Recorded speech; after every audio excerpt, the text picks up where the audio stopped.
제 이름은 송재인. 인생의 45번째 가을을 맞이한 여자예요. 사람들은 저를 유명한 웨딩드레스 디자이너 제인 아틀리에의 영혼이라고 불러요. 하지만 저에게 그 호칭은 얇은 실크 껍질에 불과해요. 마음 깊은 곳에서 저는 그저 이야기꾼일 뿐이죠. 제 재료는 시폰, 실크, 그리고 신부들의 가장 은밀한 꿈들이에요. 제 아틀리에는 청담동의 조용한 거리에 자리 잡고 있어요. 이곳은 늘 꿀처럼 달콤한 오후에 햇살이 들고 새하얀 원단 냄새가 은은하게 풍기는 저만의 왕국이에요. 물처럼 부드러운 세틴 실크, 이른 새벽 이슬처럼 여린 샹티 레이스, 밤하늘의 별처럼 반짝이는 스와로브스키 크리스털. 이것들은 그냥 물건이 아니에요. 완벽한 사랑의 시를 짓기 위해 저의 배열을 기다리는 언어들이죠. 저는 웨딩드레스가 단 하루만을 위한 옷이 아니라고 믿어요. 그건 축복이고 새로운 시작이며 한 여자가 인생의 다음 장으로 나아갈 때 입는 가장 부드러운 갑옷이니까요. 오늘 제 왕국에 아주 특별한 손님이 찾아왔어요. 다음 달에 결혼하는 제 시누이 강민서예요.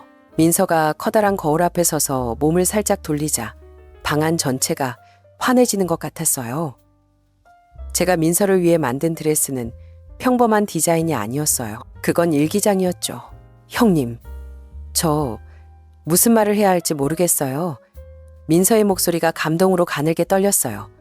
눈에는 눈물이 그렁그렁했죠. 저는 미소를 지으며 다가가 드레스 허리 부분을 부드럽게 매만져 주었어요. 이거 알아보겠니? 저는 드레스 자락을 따라 은은하게 수놓인 작은 야생화를 가리켰어요. 그건 민서의 예비 신랑이 서울 근교의 한 언덕에서 첫 데이트 때 선물했던 꽃이었어요. 그 이야기를 민서에게 수십 번도 더 들었고 저는 몰래 그 꽃잎 하나하나를 스케치해 두었죠. 그리고 심장 바로 위쪽에는 아주 작고 은은한 빛을 내는 진주를 달았어요. 그건 딸의 웨딩드레스 입은 모습을 미처 보지 못하고 돌아가신 어머님의 낡은 목걸이에 있던 진주였어요. 어머님이 어떤 식으로든 이 중요한 날 민서 곁에 함께 계시길 바랐거든요. 민서가 울음을 터뜨렸어요. 오열이 아니라 새하얀 실크 위로 소리 없이 떨어지는 행복의 눈물이었어요. 형님, 어떻게 이렇게까지? 이건 정말 꿈꾸던 것 그 이상이에요. 넌 그럴 자격 있으니까. 민서야. 저는 민서를 꼭 안아주었어요. 네가 행복한 게 곧 나의 행복이야. 그게 바로 저예요. 한 땀 한 땀에 마음을 담고 진심의 아름다움을 믿는 송재인. 어쩌면 이렇게 섬세하고 좋게 말하면 순진할 정도로 긍정적인 믿음은 제 인생의 가장 어두웠던 날들에서 비롯된 건지도 몰라요. 화려한 스케치들 옆 제 작업실 한편에는 작은 액자가 하나 있어요. 사진 속에는 크고 둥근 눈에 창백하지만 환한 미소를 짓고 있는 5살배기 남자아이가 제 품에 안겨있죠. 우리의 유일한 아들 우진이에요. 저의 기적이자 가장 큰 아픔이었죠. 우리 부부는 아이를 갖기 위해 정말 많은 노력을 했어요. 우진이가 태어나던 날 벅찬 행복을 느낀 것도 잠시. 의사는 아이에게 선천성 심장병이 있다고 했어요. 제 하늘이 무너져 내렸죠. 그 후 몇 년간은 새 원단의 향기나 황금빛 햇살이 아니었어요.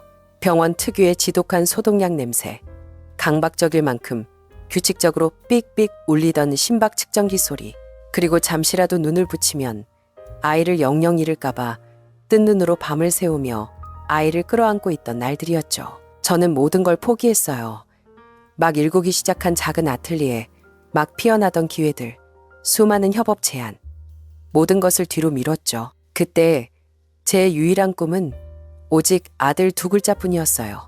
그리고 제가 그 작은 꿈에만 매달릴 수 있도록 온 세상을 어깨에 짊어진 사람이 바로 제 남편 강혁진이었어요. 제가 병원에서 절망에 빠져 있을 때 남편은 모든 비용을 감당하고 자산운용사에서 경무에 시달리면서도 회사와 병원을 오갔어요. 단 한 번도 불평한 적이 없었죠. 지친 기색이 역력한 얼굴로 병실에 들어설 때조차 남편은 늘 저를 보며 웃었어요. 내가 있잖아. 당신이랑 우진이는 괜찮기만 하면 돼. 그 말, 그 미소는 제 인생의 폭풍우 속 등대였어요. 그 어두운 시절 저는 다짐했어요. 남편에게 성공한 커리어를 빚졌다고.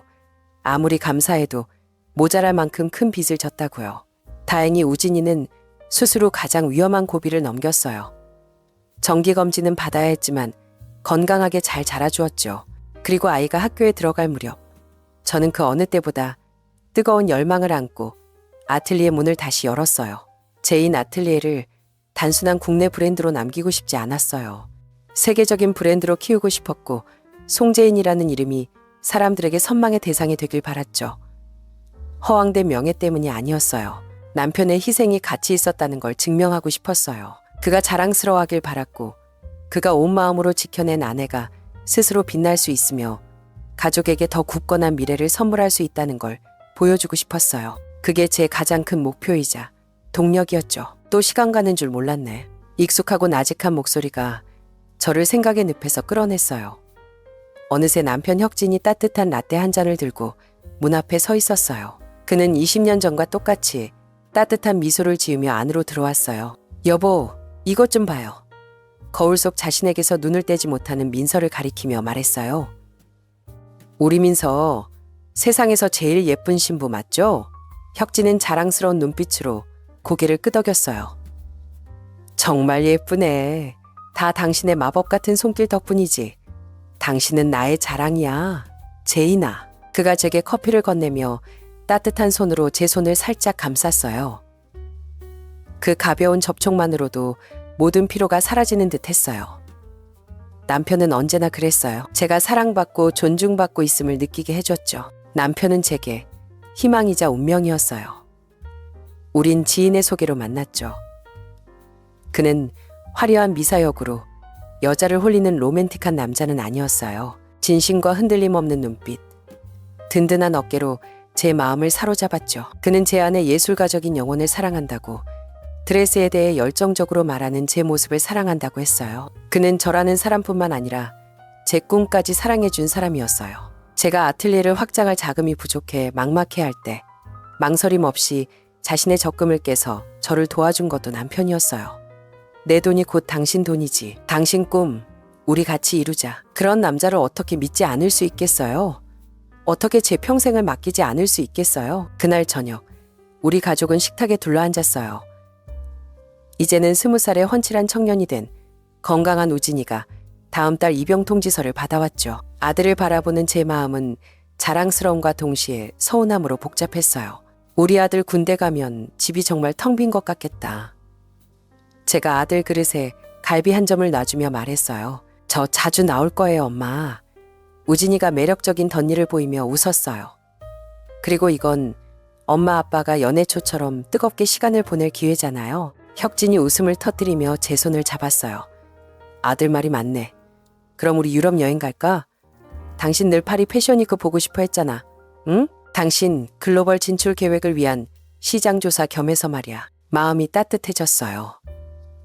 남편은 언제나 제 바람을 기억하고 최우선으로 생각해줬죠. 브랜드를 해외로 확장하려는 계획은 순조롭게 진행 중이었고 그 뒤에서 재무와 전략적인 모든 면을 지원해주는 사람도 바로 남편이었어요. 그는 제게 오직 전문 분야, 가장 아름다운 드레스를 만드는 일에만 집중하라고, 복잡한 경영은 자신에게 맡기라고 했죠. 저를 한없이 사랑해주는 남편, 곧 어른이 될 아들을 보며 저는 세상에서 가장 행복한 여자라고 믿었어요. 인생이 제 젊은 날들을 병원에서 빼앗아갔지만 그 대가로 이렇게 완벽한 가정을 선물해 주었다고요. 저는 제 하늘이 구름 한 점 없이 맑고 평화롭다고 믿었어요. 그땐 미처 몰랐어요. 그 맑게 갠 하늘 바로 아래에서 제 인생을 송두리째 흔들 가장 끔찍한 폭풍이 조용히 몸집을 불리고 있었다는 것을, 그리고 내가 가장 사랑했던 그 남자가 바로 그 폭풍의 눈이었다는 것을요. 하얀 실크와 맑은 꿈으로만 짜여있던 제 세상에 어울리지 않는 세계실이 끼어들기 시작했어요. 처음에는 아주 작고 미세해서 그저 착각이거나 아틀리에 조명이 너무 강렬해서일 거라고 스스로를 납득시켰죠. 모든 건 어느 주말 오후에 시작됐어요. 은퇴한 대학 교수님의 따님인 한 젊은 신부를 배웅하고 있었죠. 넉넉한 형편은 아니었지만 그 아이의 눈에는 순수한 사랑과 예술에 대한 절대적인 존중이 담겨 있었어요. 저는 미니멀하지만 우아한 드레스를 디자인해주고 상징적인 비용만 받기로 했죠.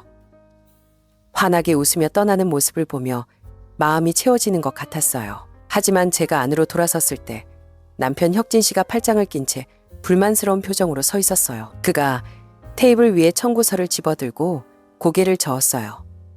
제인아, 선의만 가지고 사업을 운영할 순 없어. 저는 순간 멈칫했어요. 무슨 말이에요? 저 신부님은 정말 사랑스러웠고 전 그저 알아. 그가 제 말을 잘랐어요. 여전히 부드러웠지만 어딘가 냉정한 목소리였죠. 당신 마음 따뜻한 거 알아. 하지만 여보, 당신의 선의가 수익을 만들어주진 않아. 우린 더 큰 목표가 있잖아. 당신의 선의가 파리, 뉴욕. 그런 꿈은 고맙다는 인사로 이뤄지는 게 아니라 돈으로 이뤄지는 거야.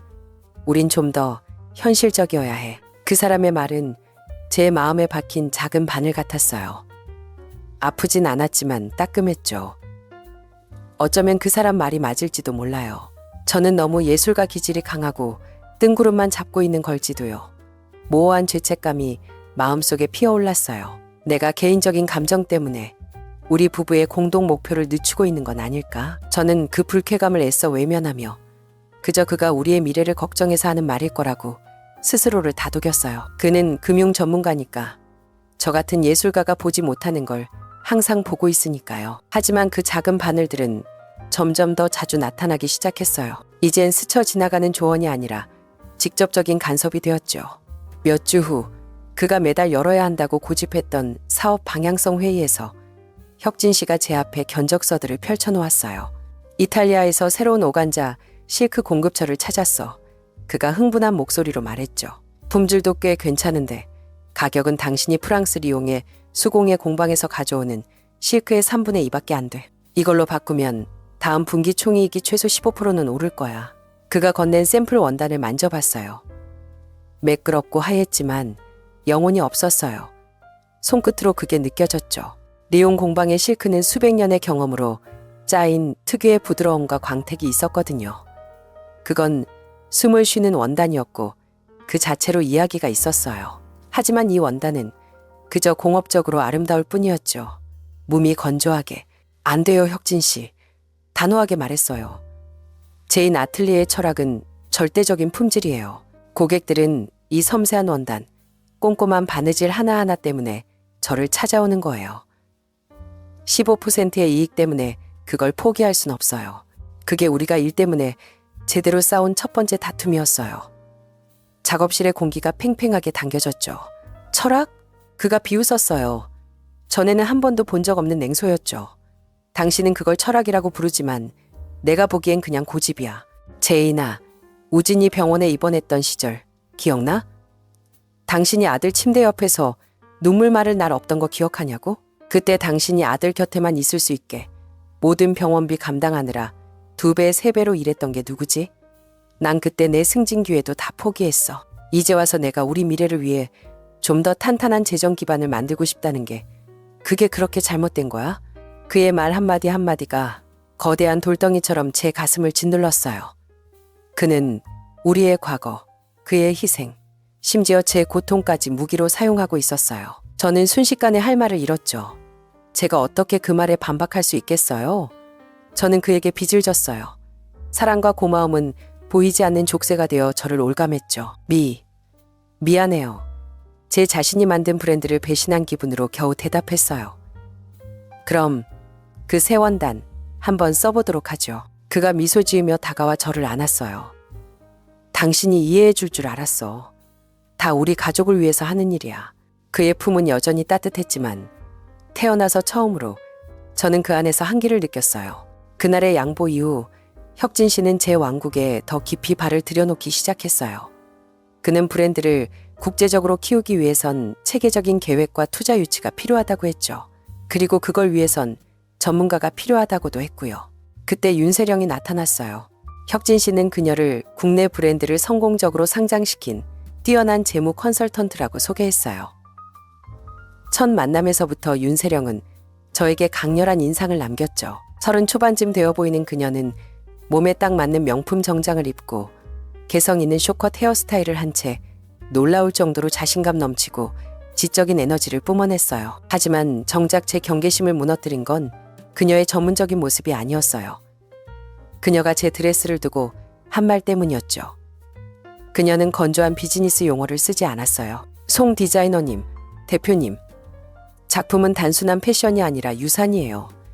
전 이 드레스에 주름 하나하나에 담긴 이야기를 봤어요. 제 임무는 이 유산이 가장 강력한 재무 구조로 보호받고 발전할 수 있도록 돕는 거예요. 윤세령은 제 마음의 가장 약한 부분을 정확히 짚었어요. 그녀는 저를 꿰뚫어보고 또 저를 존경하는 것 같았죠. 그녀는 금세 파트너로서뿐만 아니라 거의 친구이자 친한 동생처럼 제 신뢰를 얻었어요. 우린 따로 커피를 마시는 사이가 되었어요. 저는 남편이 점점 현실적으로 변해가는 것에 대한 압박감을 터놓을 곳이 없던 차에 어쩌면 순진하게도 어쩌면 외로워서 세령에게 모든 걸 털어놓았어요. 혁진 씨와의 갈등, 수익을 줬다가 브랜드의 핵심 가치를 잃을까봐 두려운 마음까지도요. 이해해요, 제인 언니. 세령이 제 손을 잡으며 깊이 공감한다는 눈빛을 보냈어요. 남자들은 꼭 숫자로만 생각하더라고요. 하지만 걱정 마세요. 제가 언니 곁에서 브랜드의 영혼은 지키면서 투자자들도 만족시킬 수 있는 기획안을 만들어 볼게요. 전 언니 편이에요. 저는 그녀를 믿었어요. 가장 혼란스러운 시기에 나타난 동맹군이자 한 줄기 빛이라고 여겼죠. 심지어 이렇게 멋진 파트너를 찾아준 남편에게 고마운 마음까지 들었어요. 하루는 남편 사무실에 서류를 가져다 주러 갔다가 세령도 그곳에 와 있는 걸 봤어요. 두 사람이 창가에 서서 심각하게 이야기를 나누고 있더군요. 방해하고 싶지 않아서 물러나려는데 바로 그때 혁진 씨가 손을 들어 세령의 뺨에 흘러내린 머리카락을 쓸어 넘겨주는 걸 봤어요. 아주 빠르고 자연스러운 손길이었죠. 세령이 살짝 흠칫하더니 이내 두 사람 다 웃음을 터뜨렸어요. 심장이 쿵 하고 내려앉았어요. 하지만 전 또다시 스스로를 안심시켰죠. 그냥 업무상 친밀한 사이일 거야. 세령이가 저렇게 유능하니까 남편이 아끼는 것도 당연해. 사소한 행동 하나로 20년을 함께 산 남편을 의심할 순 없어. 나는 아내이지. 병적인 질투쟁이가 아니잖아. 저는 심호흡을 하고 아무 일 없다는 듯 미소 지으며 노크하고 들어갔어요. 두 분 회사 이야기 중이었어요? 저 마침 새 인력 계획안 가져왔는데 혁진 씨와 세령이 돌아봤지만 두 사람 표정에 어떤 이상한 점도 없었어요. 마침 잘 왔네. 윤 전문가랑 그 얘기하던 참이었어. 모든 게 평범해 보였지만 불안의 씨앗은 이미 제 마음속에 심어졌어요. 믿음과 사랑이라는 두터운 흙 아래 묻혀 있었지만 그 씨앗은 싹을 틔울 한 방울의 물을 조용히 기다리고 있었죠. 그리고 그 물방울은 곧 떨어질 참이었어요. 우진이가 입대하기 전날 밤 세령에게서 전화가 왔어요. 제인 언니, 이 시간에 죄송해요. 그녀의 목소리는 다급해 보였어요. 홍콩 쪽 잠재 투자자들이 갑자기 언니의 오리지널 디자인 저작권 관련 보충 서류를 요청했어요. 내일 아침까지 급하게 필요하대요. 저 지금 사무실인데 혹시 괜찮으시면 관련 자료들 메일로 보내주실 수 있으세요? 당연히 알겠다고 했죠. 회사의 미래를 위해서라면 뭐든 할 수 있었으니까요. 저는 밤새 제인 아디텔리의 명성을 만들어준 가장 중요하고 핵심적인 원본 스케치 자료들을 스캔해서 보냈어요. 투자자들에게 강조해야 할 부분들을 세령에게 꼼꼼하게 메모해주기까지 했죠. 전송 버튼을 누르면서 저는 엄청난 희망에 부풀었어요. 세계로 나아갈 문이 바로 코앞에 다가온 것 같았죠. 그땐 정말 몰랐어요. 제가 방금 양의 탈을 쓴 늑대에게 제 왕국의 열쇠를 통째로 넘겨주었다는 것을요. 그리고 그 늑대에게는 제가 매일 밤 한 침대에서 잠드는 공범까지 있었다는 사실을요. 우진이가 입대하던 날 서울에는 보슬비가 내렸어요. 우산을 펼칠 정도는 아니었지만 공기를 눅눅하게 만들고 뼛속까지 냉기를 스며들게 하는 그런 비였죠. 저는 아들을 꽉 껴안았어요. 그 아이의 온기와 훌쩍 커버린 모습을 가슴에 새기려고요. 녀석은 더 이상 병원에서 창백하던 그 꼬마가 아니었어요. 이젠 정말 어엿한 남자가 다 됐죠. 엄마, 몸 잘 챙기고 계세요. 우진이가 제 등을 가볍게 토닥였어요. 너무 무리하지 마시고 밥도 꼭 챙겨 드세요. 너도 마찬가지야. 목이 메었어요. 너 자신 잘 챙겨야 해. 알았지? 혁진 씨는 제 어깨에 팔을 두른 채 모범적인 아버지이자 남편의 모습으로 옆에 서 있었죠. 아들, 걱정 마. 아빠가 엄마 잘 챙기고 있을게. 부대 안으로 사라지는 아들의 뒷모습을 보는데 거대한 공허함이 저를 덮쳤어요. 집은 이상할 만큼 고요해졌죠. 제 세상엔 일과 혁진 씨 둘만 남은 것 같았어요. 저는 아들에 대한 그리움을 잊으려고 새 디자인에 미친 듯이 매달렸어요. 그렇게 제가 가장 약해지고 공허함을 느끼던 바로 그때 황금 같은 기회가 찾아왔어요. 여보, 어느 날 저녁 혁진 씨가 화난 얼굴로 아틀리에에 들어섰어요. 좋은 소식이야. 홍콩 투자자들이 당신이 보낸 자료에 완전히 반했어. 최종 계약 조건을 논의하자고 만나재. 이번 주말에 내가 부산으로 급히 가야 할 것 같아. 거기서 만나자고 하네.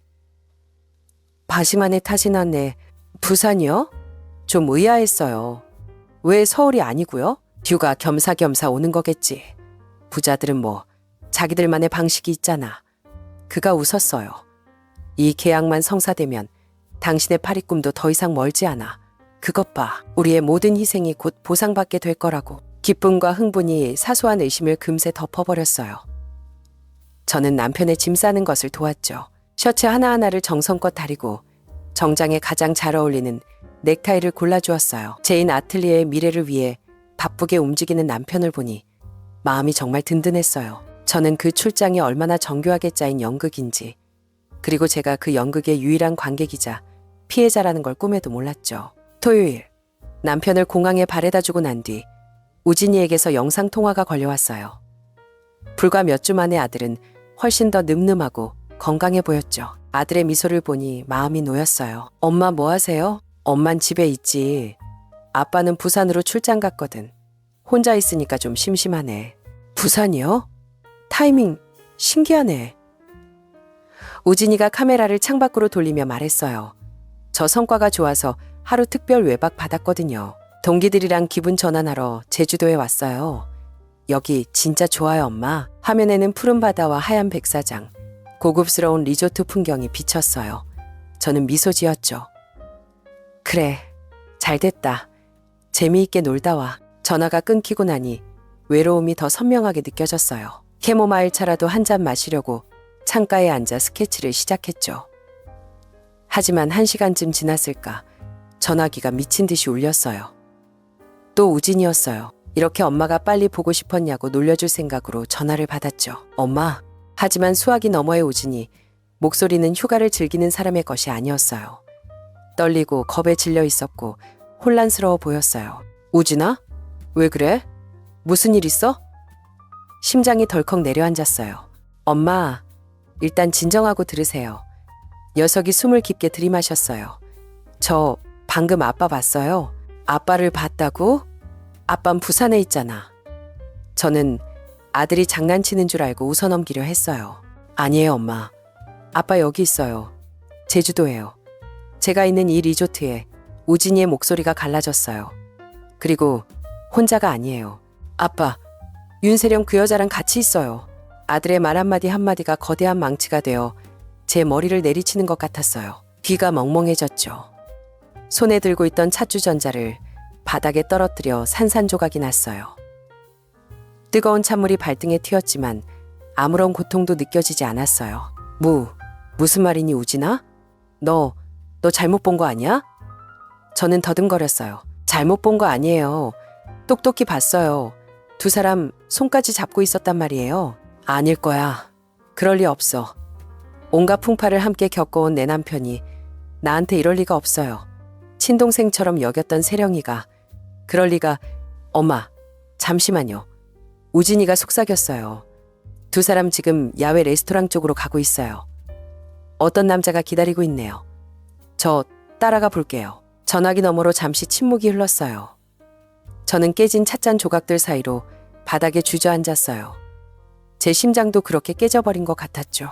아들 전화기 너머로 바닷바람 소리와 웅성거리는 말소리가 들려왔어요. 녀석이 마이크를 켠 게 분명했어요. 그리고 너무나도 선명하게 남편의 목소리가 들려왔어요. 안녕하십니까, 이 이사님.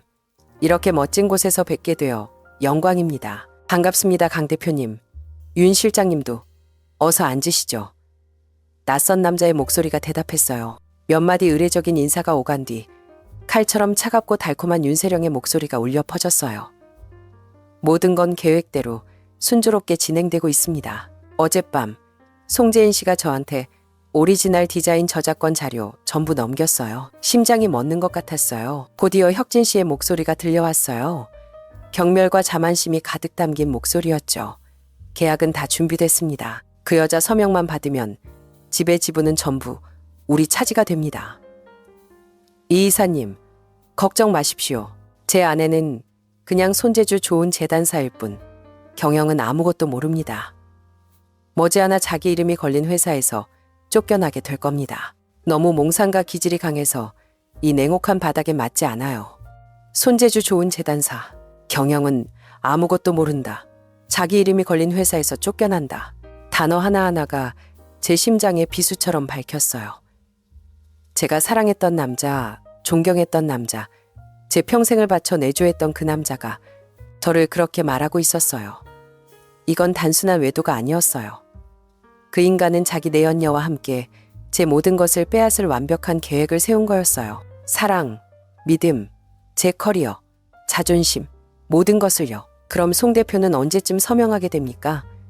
이 이사라는 남자가 물었어요. 곧이죠. 혁진 씨가 대답했어요. 그 승리감에 찬 미소가 눈에 보이는 듯 했어요. 이게 투자 계약서라고 말할 겁니다. 워낙 사람을 잘 믿는 성격이라 제가 달콤한 말 몇 마디만 해주면 자세히 읽어보지도 않고 서명할 거예요. 그 여잔 절 절대적으로 믿으니까 마지막 그 한마디가 결정타였어요. 그 여잔 절 절대적으로 믿으니까. 맞아요. 저는 그 인간을 믿었어요. 맹목적으로 믿었죠. 바보 같을 정도로요. 뜨거운 눈물 한 줄기가 뺨을 타고 흘러내렸어요. 하지만 그건 더 이상 고통의 눈물이 아니었어요.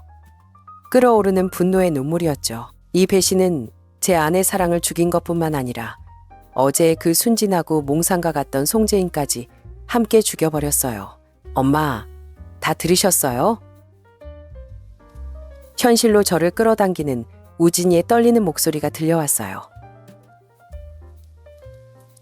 녀석은 이 모든 대화를 녹음하고 있었던 게 틀림없어요. 저는 거칠게 눈물을 닦아냈어요. 그리고 숨을 깊게 들이마셨죠.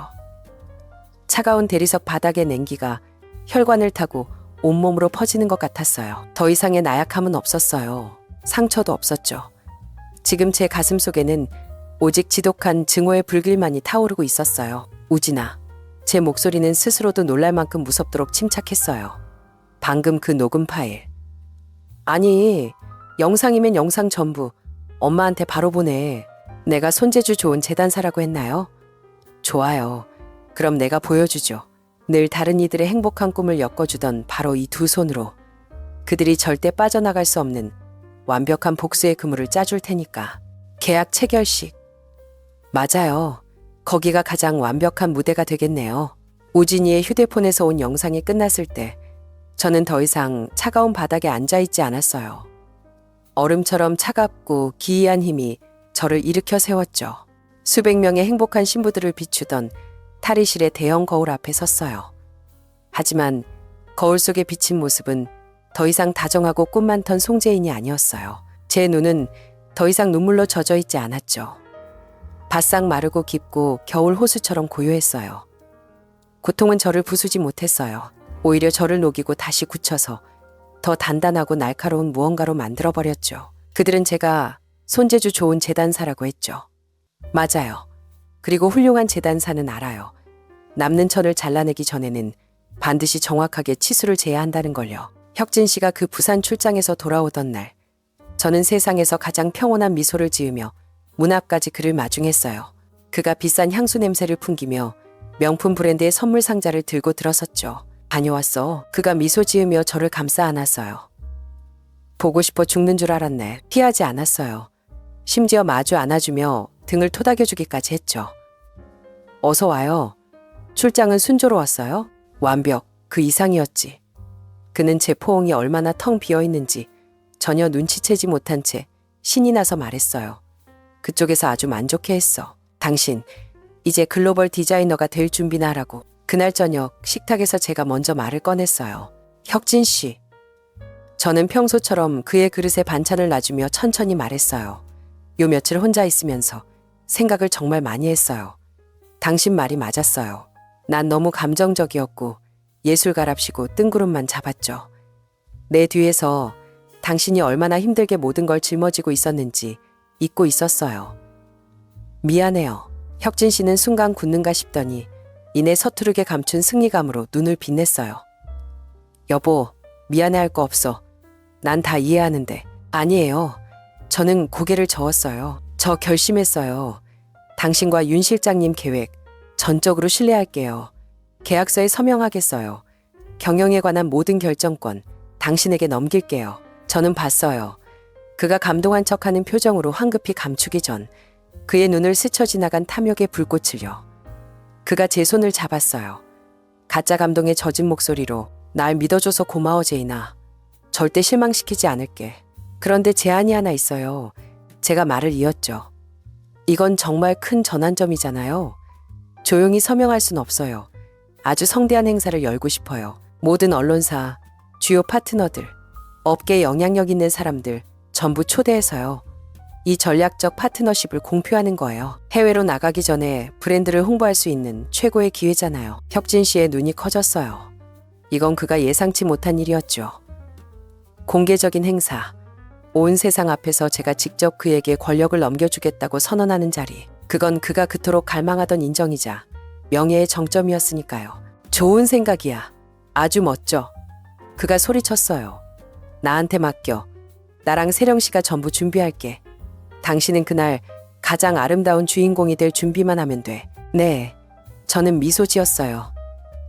제가 주인공이 될게요. 그 후 며칠간 저는 완벽한 배우처럼 살았어요. 여전히 다정했고 여전히 관심을 보였고 가짜 설렘을 품고 행사 계획을 논의했죠. 하지만 그동안 어둠은 저의 진짜 무대였어요. 저는 신우이 민서와 몰래 만났어요. 민서에게 그 영상을 보여주자 아이는 그 자리에 얼어붙었죠. 완벽했던 오빠에 대한 숭배는 순식간에 무너졌고 그 자리는 분노와 저에 대한 미안함으로 채워졌어요. 믿을 수가 없어요. 형님, 죄송해요. 정말 죄송해요. 민서가 울음을 터뜨렸어요. 울지 마, 민서야. 저는 감정 한 점 없는 목소리로 아이에게 휴지를 건넸어요. 지금은 울 때가 아니야. 네 도움이 필요해. 아이는 눈물을 닦고는 단호한 눈빛으로 변했어요. 제가 뭘 하면 될까요, 형님? 그리고 도시 최고의 변호사도 찾아갔죠. 모든 증거를 확인하고 제 계획을 들은 노련한 변호사는 딱 한마디 했어요. 송 대표님, 대표님이 짜신 이 그물은 물고기 한 마리도 빠져나갈 수 없겠습니다. 그리고 운명의 날이 밝았어요. 계약식은 신라호텔의 가장 호화로운 연회장에서 열렸죠. 화려한 크리스털 조명, 레드카펫, 샴페인 잔이 부딪히는 소리, 그리고 쉴 새 없이 터지는 수십 대의 카메라 플래시. 강혁진과 윤세령은 그 중심에서 하객들을 맞이하고 있었어요. 그는 멋진 정장 차림으로, 그녀는 강렬한 붉은색 이브닝 드레스를 입고 두 사람은 마치 자신감 넘치고 오만한 파워 커플 그 자체였죠. 그들은 영광의 순간을 만끽하고 있었어요. 그리고 저는 가장 마지막에 도착했어요. 제가 들어서는 순간 연회장 전체가 잠시 숨을 죽였어요. 저는 제가 직접 디자인한 드레스를 입고 있었죠. 순백색이 아닌 깊은 밤하늘 같은 칠흑의 검은색 드레스였어요. 마치 여전사의 갑옷 같은 강력하고 힘있는 실루엣이었죠. 빳빳한 가자를 실크로 재단했고 그 위에는 수천 개의 블랙 크리스털을 박아 차가운 별처럼 반짝이게 했어요. 화장은 진하게 하지 않았어요. 그저 아주 짙은 붉은색 립스틱 하나만 발랐죠. 제 기세에 모든 사람이 저를 우러러봤어요. 혁진 씨와 세령이 다가왔어요. 제 변화에 놀란 기색이 역력했지만 금세 미소로 감췄죠. 아름답네 제인아. 혁진 씨가 속삭였어요. 고마워요. 저는 세령을 스쳐보며 대답했죠. 윤 실장님도 아주 화려하시네요. 붉은색이 참 잘 어울려요. 행사가 시작됐어요. 사회자는 온갖 미사여구를 늘어놓았죠. 혁진 씨가 연단에 올라 비전과 혁신에 대해 열변을 토했고 자신을 믿고 모든 것을 맡겨준 재능은 뛰어나지만 여린 아내에게 감사를 표했어요. 그 다음엔 윤세령이 무대에 올라 숫자와 잠재력, 그리고 그녀가 어떻게 저의 꿈을 현실로 만들어줄 것인지에 대해 떠들어댔죠. 두 사람은 완벽한 연극을 펼쳤어요. 마침내 사회자가 엄숙하게 외쳤어요. 그리고 이제 이 역사의 순간을 목도하기 전 오늘의 진정한 주인공, 브랜드의 영혼이신 송재인 디자이너님을 모시고 말씀을 듣겠습니다. 저는 침착하게 무대로 올라가 눈부신 조명 아래 섰어요. 객석을 쭉 훑어봤죠. 만족스러운 미소를 짓고 있는 강혁진을, 그리고 저를 향해 동정 반 경멸 반의 눈빛을 보내고 있는 윤세령을 바라봤어요. 마이크를 잡았어요. 안녕하십니까? 귀한 시간을 내어주신 모든 분께 감사드립니다. 제 목소리는 얼음장처럼 차갑고 또렷하게 울려 퍼졌어요. 오늘 이 중대한 행사를 위해 애써주신 제 남편 강혁진 씨와 그의 파트너 윤세령 씨에게도 감사의 말씀을 드립니다. 저는 잠시 말을 멈춰 정적이 감돌게 했어요. 이 새로운 장에 서명하기 전에 저는 짧은 영상 하나를 보여드리고 싶습니다. 브랜드의 여정이 아닌 오늘 제 결정에 진짜 영감이 되어준 영상이죠. 제가 기술팀에 신호를 보냈어요. 혁진 씨와 세령은 서로를 쳐다보더군요. 조금 당황한 듯 했지만 여전히 제가 준비한 달콤한 서프라이즈 같은 거라고 생각하는 눈치였어요. 등 뒤에 거대한 스크린이 꺼졌다가 다시 환하게 켜졌어요. 화려한 웨딩드레스 영상이 아니었어요. 제주도의 한 고급 리조트 풍경이었죠. 강혁진과 윤세령이 다정하게 손을 잡고 수영장가를 거니는 모습이었어요. 객석이 술렁이기 시작했어요. 두 배신자의 얼굴이 그대로 굳어버렸죠. 영상은 계속됐어요. 그들이 낯선 남자와 자리에 앉는 모습이 나왔죠. 그리고 우진이가 녹음했던 그들의 목소리가 한마디 한마디가 연회장의 스피커를 통해 날카롭게 울려 퍼졌어요. 제 아내는 그냥 손재주 좋은 재단사일 뿐 경영은 아무것도 모릅니다. 머지않아 자기 이름이 걸린 회사에서 쫓겨나게 될 겁니다. 제가 달콤한 말 몇 마디만 해주면 자세히 읽어보지도 않고 서명할 거예요. 그 여자 절 절대적으로 믿으니까. 웅성거림은 순식간에 죽음 같은 침묵으로 변했어요. 기자들의 카메라 플래시만 미친 듯이 터져댔죠. 모든 시선이 무대 위에서 돌처럼 굳어버린 두 사람에게 향했어요. 혁진 씨의 얼굴은 새하얗게 질렸고 세령은 무너질 듯 부들부들 떨고 있었죠. 영상이 끝나고 화면은 다시 검게 변했어요. 그 절대적인 정적 속에서 저는 마이크를 다시 들어올려 한때 제 목숨과도 같았던 남자의 눈을 똑바로 쳐다봤어요. 당신 말이 맞아요, 강혁진 씨. 난 그냥 재단사일 뿐이죠. 그리고 오늘 난 당신 두 사람을 위한 완벽한 그물을 다 만들었어요. 제 목소리는 크지 않았지만 한 글자 한 글자가 그들의 심장에 밝히는 바늘 같았어요. 저는 입술을 달싹이는 윤세령을 향해 고개를 돌렸어요. 윤세령 씨, 내 작품이 유산이라고 했죠. 고맙네요. 하지만 내 유산은 당신 같은 사기꾼이 값을 매길 수 있는 게 아니에요. 마지막으로 저는 하객들과 기자들을 향해 단호하고 힘있는 목소리로 선언했어요. 오늘 이 계약 체결식은 공식적으로 진실 폭로식이 되었습니다. 이제 연극은 끝났어요. 제가 말을 마치자마자 혁진 씨가 짐승 같은 소리를 지르며 제게 달려들려 했어요. 하지만 너무 늦었죠. 연회장 정문이 활짝 열렸어요. 제 변호사와 민서, 그리고 사복 차림의 경찰 2명이 망설임 없이 걸어 들어왔어요. 그들은 곧장 무대 위로 올라왔죠. 변호사가 서류 묶음을 내밀었어요. 강혁진 씨, 그리고 윤세령 씨, 두 분을 사기 공모 및 업무상 횡령 미수 혐의로 고소합니다. 저희에게 모든 증거가 있습니다. 서까지 동행해 주셔야겠습니다. 순식간에 아수라장이 펼쳐졌어요.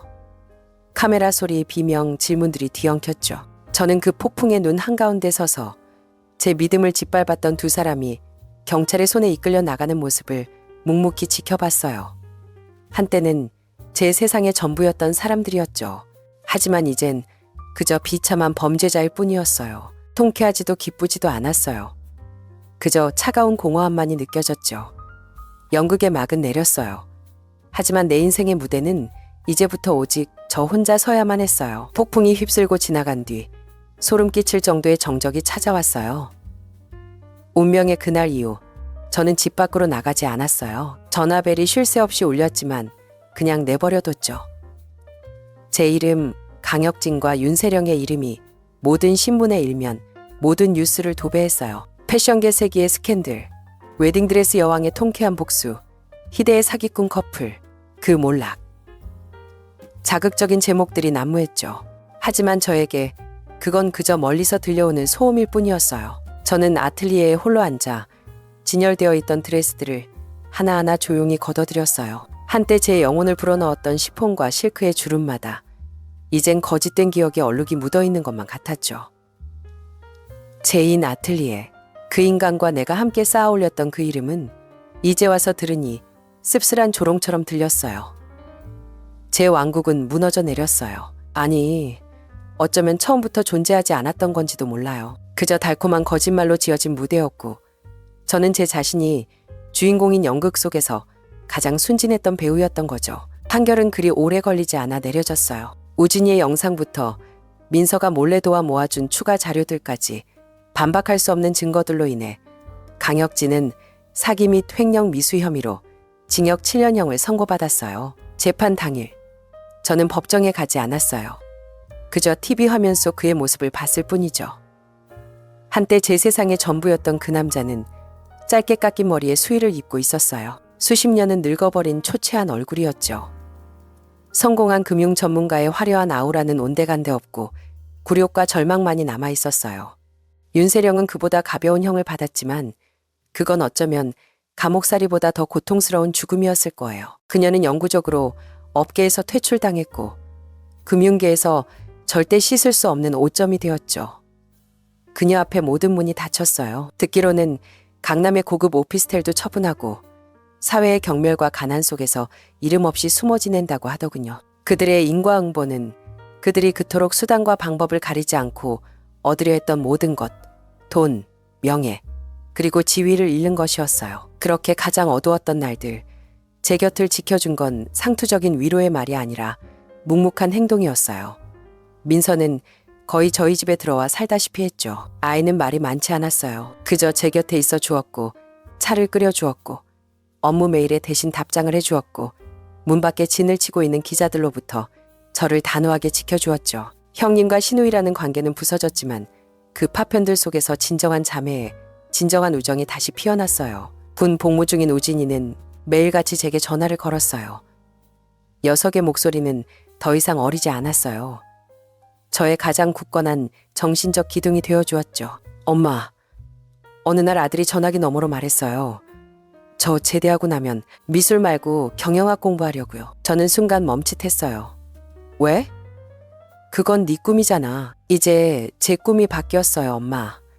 우진이의 목소리는 단호했어요. 제 꿈은 엄마와 엄마가 이뤄낸 것들을 지킬 수 있을 만큼 강해지고 또 그만한 지식을 갖추는 거예요. 다시는 그 누구도 엄마를 상처 입힐 기회를 주지 않을 거예요. 또다시 눈물이 흘렀지만 이번에는 따뜻함과 자랑스러움이 담긴 눈물이었어요. 바로 그 아들의 한마디가 저를 일깨웠어요. 저는 무너질 수 없었어요. 제 청춘과 눈물을 바쳐 이뤄낸 이 모든 것을 배신자 한 명 때문에 제로 만들 순 없었어요. 저는 일어서야만 했어요. 누군가에게 보여주기 위해서가 아니라 제 자신에게 증명하기 위해서요. 제가 가장 먼저 한 일은 제인 아틀리에 간판을 내리는 일이었어요. 기술자들을 불렀죠. 빛나던 황동 간판이 벽돌에서 떨어져 나가는 순간 보이지 않는 족쇄가 풀리는 듯한 해방감을 느꼈어요. 그리고 다음 날 그 자리엔 새로운 간판이 걸렸어요. 간결하고 세련되면서도 강인한, 거기엔 오직 제 이름, 송재인, 그 세 글자만 적혀 있었어요. 제 본명, 그 누구에게도 속하지 않고 그 누구의 그늘에도 가려지지 않은 한 독립적인 인간의 이름. 과거의 잿더미가 아닌 제 자신의 부활로부터 새로운 브랜드가 탄생한 거예요. 스캔들의 폭풍 한가운데서 브랜드를 다시 일으켜 세우는 건 상상조차 힘든 여정이었어요. 많은 고객이 주문을 취소했고 파트너들이 등을 돌렸죠. 하지만 배신당했음에도 굴하지 않고 일어선 제 이야기는 역설적으로 대중의 마음을 움직였어요. 특히 다른 여성들이 제 모습에서 자신의 모습을 보았죠. 그들은 단순히 드레스를 산 게 아니었어요. 그들은 힘과 부활의 상징을 구매한 거예요. 그로부터 2년 후 빛과 패션의 도시 파리 패션위크의 한 쇼. 백스테이지는 긴장감과 동시에 뜨거운 에너지로 가득했어요. 제 최신 디자인을 입은 모델들이 런웨이를 준비하고 있었죠. 이번 컬렉션의 이름은 불사조였어요. 드레스들은 하얀색뿐만 아니라 어두운 밤의 검은색, 잿더미의 잿빛, 그리고 마침내 부활의 불꽃을 상징하는 강렬한 붉은색으로 이루어져 있었죠. 이제는 송재인 브랜드의 당당한 대표가 된 민서가 마지막 점검을 하고 있었어요. 막 제대한 우진이는 말끔한 정장 차림으로 제 곁에 서 있었죠. 경영대학원 입학을 앞두고 엄마를 응원하기 위해 이곳까지 와준 거였어요.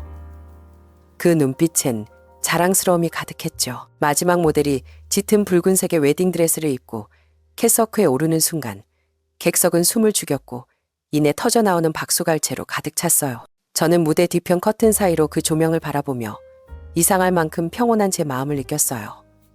전 해낸 거예요. 그토록 꿈꾸던 해외 진출을 그 누구의 도움도 아닌 오직 제 자신의 힘으로 이뤄낸 거죠. 그날 밤 저는 화려한 파티에 가지 않았어요.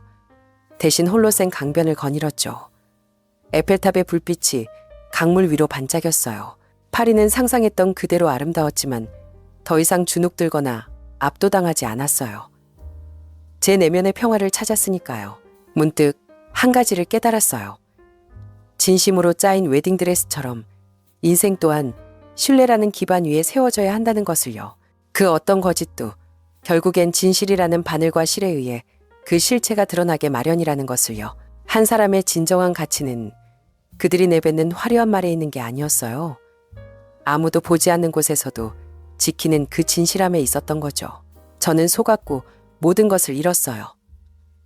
하지만 그 지독한 고통을 통과하며 가장 소중한 것, 바로 제 자신을 되찾았어요. 파리의 노란 가로등 불빛 아래 저는 스케치북을 펼쳤어요. 새하얀 빈 페이지. 저는 미소를 지으며 첫 번째 펜선을 그었어요. 새로운 시작, 새로운 이야기, 그리고 이번에는 제가 직접 그 이야기를 써내려 갈 거예요.